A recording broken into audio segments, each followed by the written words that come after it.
Okay, so this is part 2 of the first sketchbook for my self-initiate project. It's just carrying on from where the last video left off. So yeah, these are some sketches for Goodbye Blue Sky. As you can see, World War II bomber dropping bomb. And that's just from reference.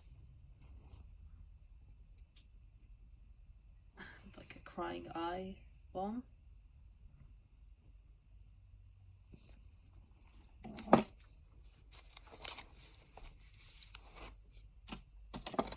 And these are the references for that.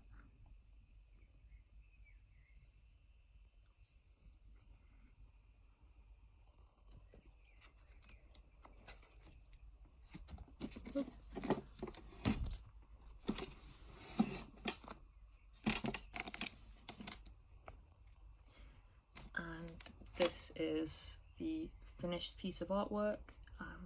Just did this in Procreate, so that's just from the sketch. I sort of redid it digitally.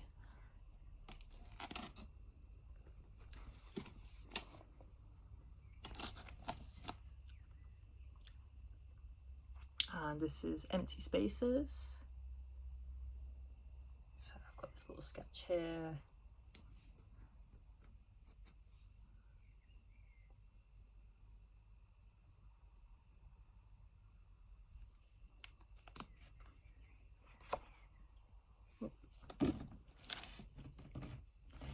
Yeah, that's my initial sort of drawing.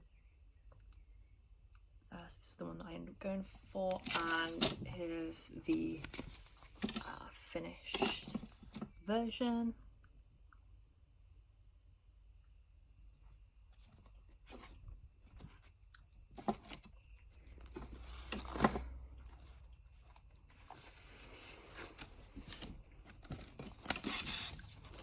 Got the references for that.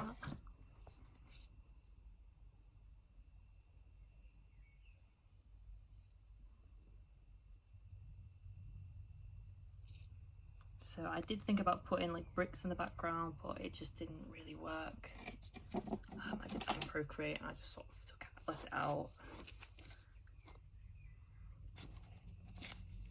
And the next one is Young Lust. So these were my two sketches I did for ideas.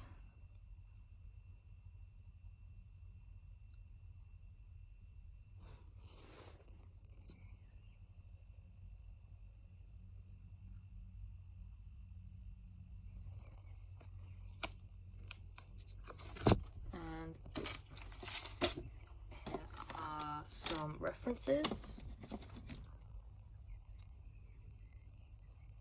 So just looking at pin-ups and like flames, how I might draw flames, and especially like poses.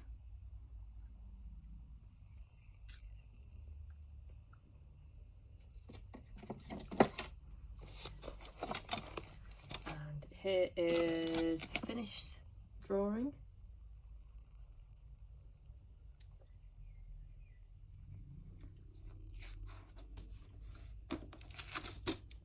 Next is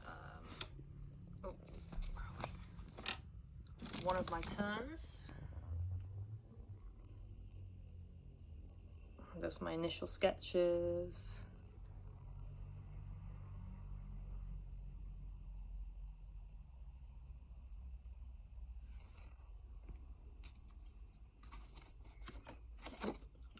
It's this way. And some references for those. So old TVs, axes. That's just the artist's name who drew that. It's like smashed. Like I was looking at like smashed glass because of the TV. Because that's like one of the scenes in the film that like really stuck with me. And here is the final design.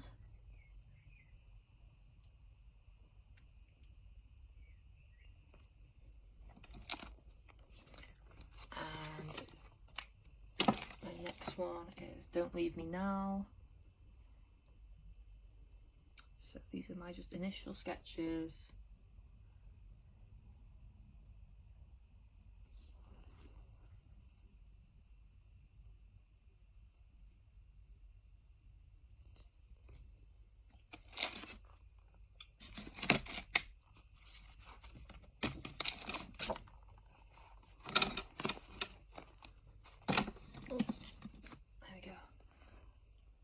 Reference images. So these are by Justin House. Is like Crying Hearts. It's quite a sort of traditional design.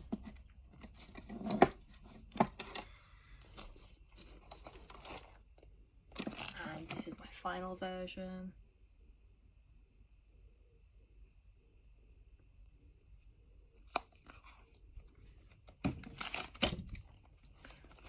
Next we have Another Brick in the Wall Part 3.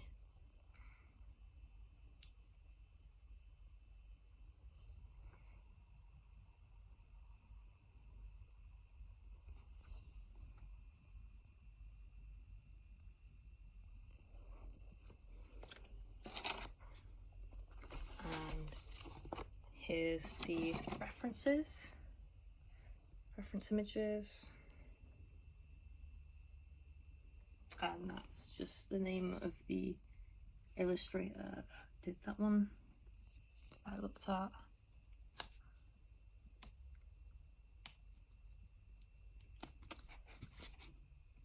There we go.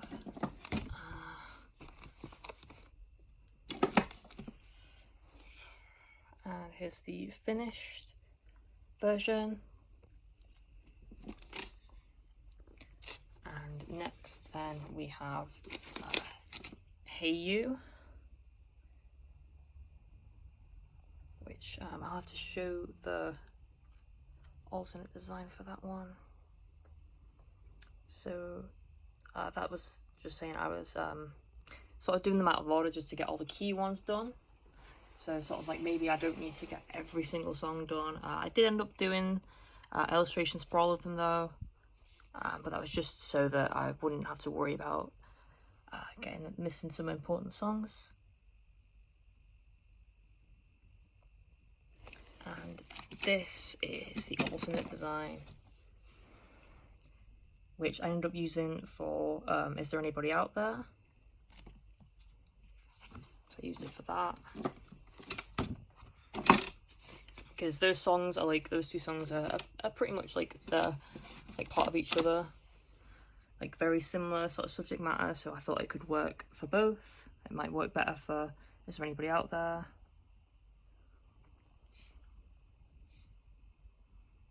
So these are the reference images that I looked at.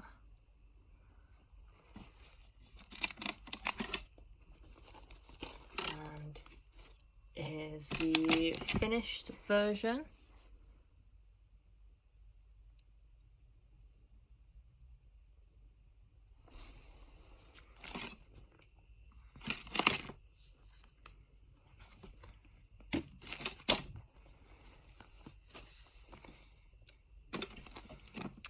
And this one as well, it's a finished drawing.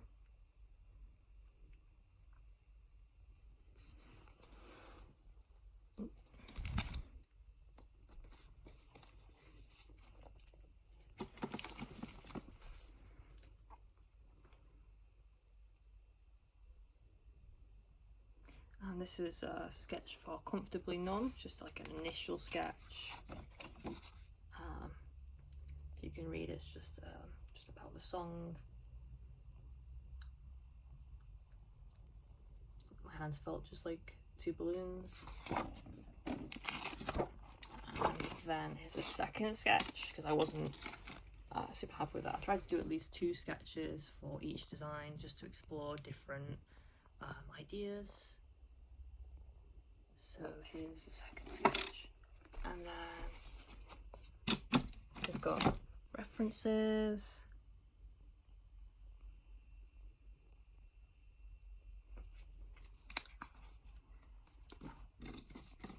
and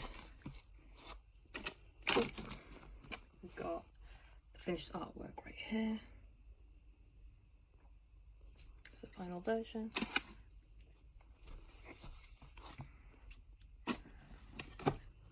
And when I was doing the trial, I went back and had another look at Gerald Scarfe's drawings from the films.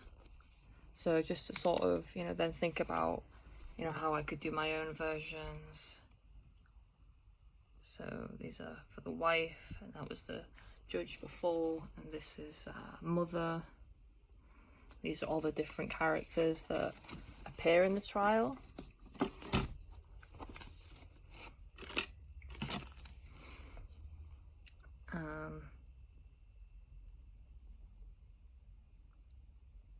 And these were my ideas. So I wanted to keep the headmaster one I wanted to keep it consistent to the headmaster drawing by having them sort of all be in the same sort of style. So also that Japanese demon inspired design. So these are just some notes and ideas for, you know, what they could look like based on the songs and just my interpretations of the characters. They would have similar skin tones, maybe like little changes to distinguish them though. Like I wanted the wife to maybe have a more pinkish skin tone. And I wanted the judge to be like larger in size, maybe he's got bigger horns.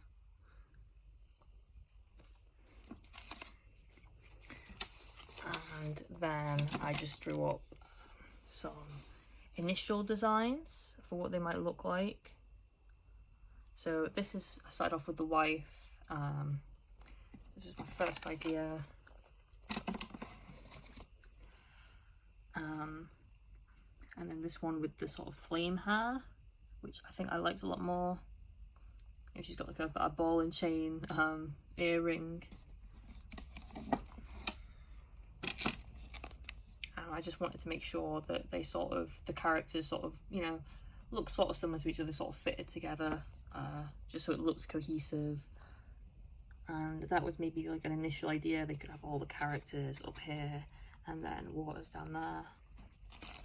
So just for the final piece. And then these two are the mother and the judge. Just just some sketches. So for the mother, I have the rollers in the hair to reflect her age. I just thought that would work. And the judge, so I wanted to maybe be a bit more intimidating, a little bit larger. He's got like the bigger horns. And this was my initial idea. But I'm just saying there that I thought maybe they looked a little bit too small and I could do the judge bigger. But here, like, we've got, maybe they're coming through the wall and they're sort of, you know, looking down on him, and the judge is, you know, with his gavel, he's destroying the wall, tearing it down. If we go now, this was my final this was a sketch of the final design. So that's what I ended up going with. Obviously I made the judge a lot bigger. And you can see the characters.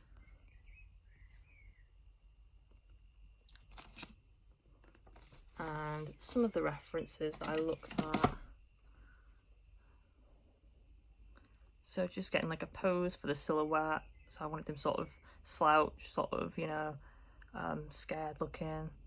And the brick wall and the gavel and the rollers and the judge wig. And here is the final design.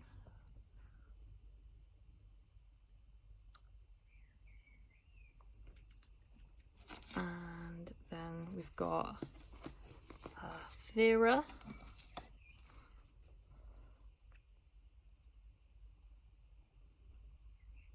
Oh, so that was Vera Lynn.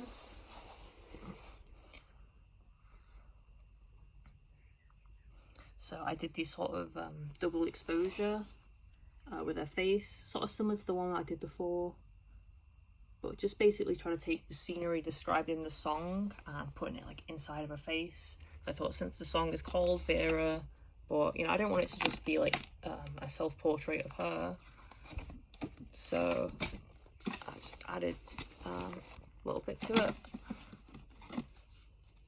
And there is just some references, pictures of her, like just like a nice sort of scenic like outdoors, and just silhouettes of like a couple. And then we've got, oh, sorry, the final version.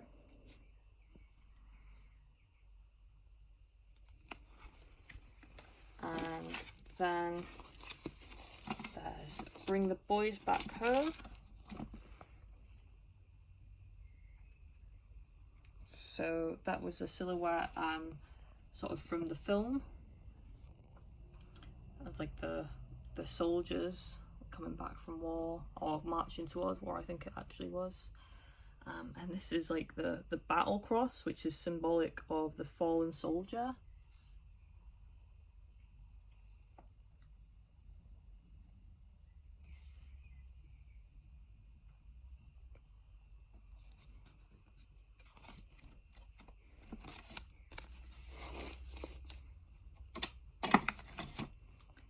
So yeah, as you can see here, there's my references.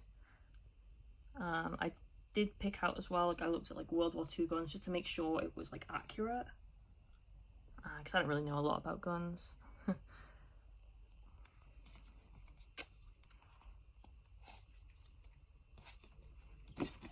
And right here we've got the final version of that, so the sort of battle cross design.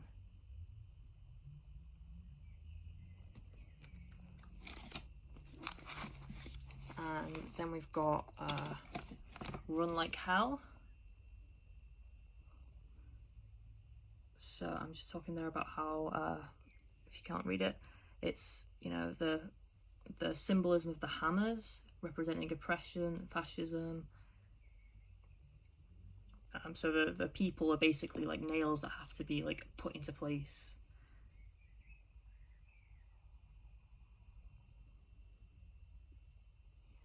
They're going to send you back to mother in a cardboard box, and that's a coffin. So I ended up, I used this design because I used this for Run Like Hell, because I just felt like the hammers were like such an important part of the iconography of the film, and also of just the wall in general. Like we see it in the stage shows and such, so I wanted to keep that, but I also wanted to use this for Waiting for the Worms.